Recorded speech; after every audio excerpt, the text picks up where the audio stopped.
Bonjour, bienvenue dans cette nouvelle séquence où j'aimerais aborder avec vous l'idée de la communication émotionnelle. L'idée de la communication basée avant tout sur une émotion plus que sur des faits, sur des éléments constructifs, des éléments qui sont pragmatiques. Pourquoi cette petite séquence? Parce que souvent, si on se pose un petit peu, on se rend compte que notre communication est très souvent, très souvent, basée sur l'émotion. C'est-à-dire qu'on va communiquer d'abord avec nos émotions, plus que dans le registre pragmatique, plus que de constituer un événement qui s'appelle une communication réussie, à savoir qu'est-ce que je veux dire, comment je vais le dire, comment l'autre va le comprendre, comment je peux être sûr qu'il est intégré, bref. L'idée, c'est d'abord de comprendre, de bien comprendre que tout ce qui sort de nous, quand on communique, a une intention émotionnelle. Alors ça peut être une intention positive, avec une envie vraiment de faire quelque chose de constructif, de bon. Ça peut être une émotion que l'on va nommer comme négative, une colère. Ça peut être une émotion dubitative. Bref, à chaque fois que je communique, quelque chose sort de moi, de mon identité en termes de communication, est empreint d'une émotion. L'idée étant bien sûr de s'interroger sur l'intérêt, c'est-à-dire l'efficacité de l'émotion que je suis en train de mettre dans ma communication. Pourquoi? Parce qu'on sait au jour d'aujourd'hui que pour vous vendre un produit, pour nous vendre un produit quel qu'il soit, d'ailleurs si vous observez les pubs, toutes les pubs sont basées sur des émotions. On va créer une émotion, on va créer vraiment un événement émotionnel autour du produit pour que vous puissiez passer à l'acte d'achat. Parce que sans émotion, il est très difficile de vendre quelque chose. Ok, donc on va vraiment travailler sur l'émotion pour pouvoir effectivement faire en sorte que votre acte d'achat puisse se faire. Bien sûr, alors on le sait tous, plus ou moins, les publicitaires nous mentent la plupart du temps. En tout cas, ils essayent de nous vendre des émotions positives sur des produits qui, la plupart du temps, ont plus de choses négatives. Et je pense bien sûr à quelqu'un qu'on connaît tous, je vous garantis, ou je vous promets la réussite, hein, je vous promets, vous savez, vous perdez du poids en mangeant des produits très sucrés, très salés, très toxiques. Voilà. L'idée de l'émotion, justement, c'est de faire en sorte, quand vous communiquez, de faire en sorte d'évaluer le niveau émotionnel, le taux d'émotion que vous mettez dans votre communication. Pourquoi? Parce que l'émotion, elle doit avoir un sens.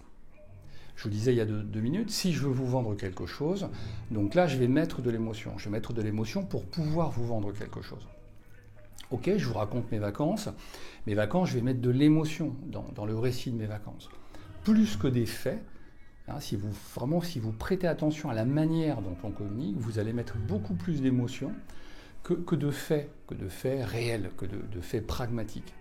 Pourquoi? Parce qu'une communication sans émotion, c'est la communication d'un ordinateur. Donc ça n'aurait plus de côté humain. Seulement, la plupart du temps, lorsqu'on communique avec nos émotions, on a très envie de faire ressentir, de faire penser à l'autre ce qu'on est en train de dire, que la plupart du temps, la personne ne comprend pas. Et on a comme ça, sur le plan communicationnel, des désaccords, des dissonances, des moments où on ne comprend pas ce que l'autre veut. D'accord? On prend l'exemple tout simple qu'on a tous connu, où on est dans la voiture et à un moment donné, on va s'énerver au volant. On va s'énerver, on va gueuler, comme si l'autre pouvait nous entendre.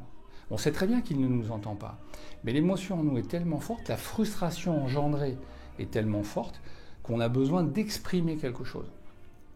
Ok, si on continue, on dérive un peu la scène, on peut aller jusqu'à s'arrêter, on descend de la voiture, on peut s'insulter, ok. Quel est le résultat? C'est-à-dire, quel est l'objectif? Quel est l'objectif recherché au départ? Qu'est-ce que je veux prouver dans cette scène, sur la route où je suis au volant? Qu'est-ce que je vais vouloir prouver? Que je suis le plus fort? Que c'est moi qui ai raison? Si je dérive un petit peu, c'est-à-dire si je projette dans l'avenir cet événement, est-ce que la personne avec qui je vais m'engueuler, parfois même passer sur des gestes violents, est-ce que cette personne va devenir plus intelligente parce que simplement il y a eu cette altercation, peut-être même physique? On va, si on observe un petit peu cette scène, voir que la personne qui vit ça va être encore plus frustrée et va avoir encore plus envie justement de déverser sa colère, donc son émotion. L'idée, toujours la même, hein, souvent j'en parle, c'est de donner du sens. C'est-à-dire que, comme disait Audiard, un con, avec beaucoup de guillemets de respect, un con restera toujours un con, c'est à ça qu'on le reconnaît. C'est-à-dire que quelqu'un qui n'est pas capable de se remettre en question, quelqu'un qui n'est pas capable de se dire peut-être que c'est moi, effectivement, qui ai commis une erreur, c'est pas la peine d'échanger parce que vous n'aurez jamais raison. Plus vous allez essayer de le convaincre par vos émotions, plus il va lui se mettre dans les cordes et se mettre à réagir avec son émotionnel. C'est-à-dire qu'on va avoir une communication émotionnelle, mais qui, en termes de résultats, va nous apporter zéro. Donc à chaque fois que vous communiquez, chaque fois que moi, individu, je communique, je suis responsable de ce qui va se passer. D'accord ?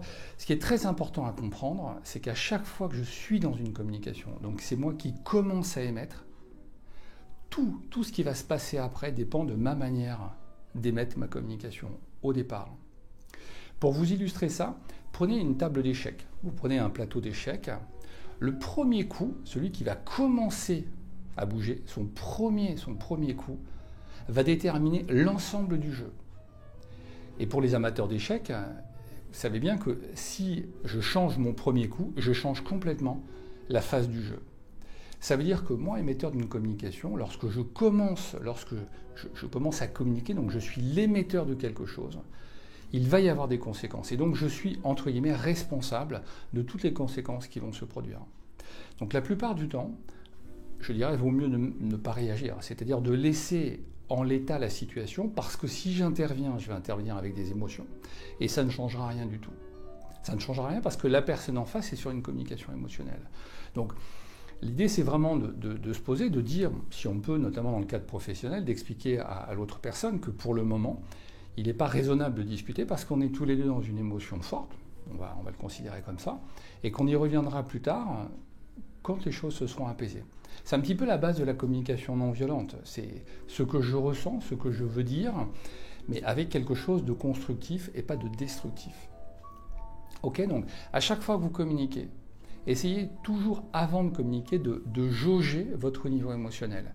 Si vous sentez que vous êtes en colère, si vous sentez que vous avez une frustration, je vous rappelle que le mécanisme est très simple à comprendre. J'ai des attentes, souvent inconscientes.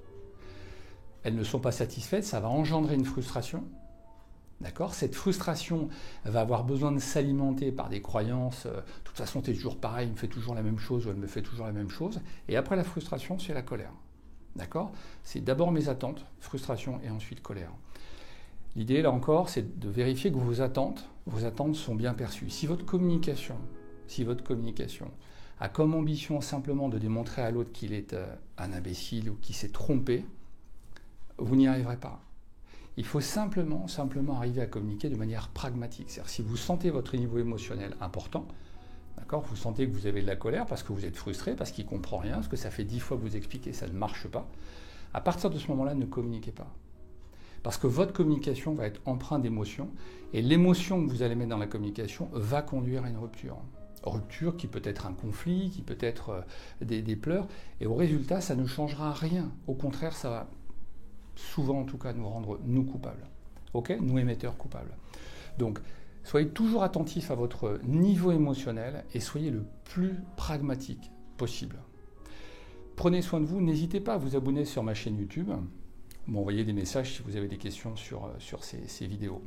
Prenez bien soin de vous, à très bientôt, au revoir.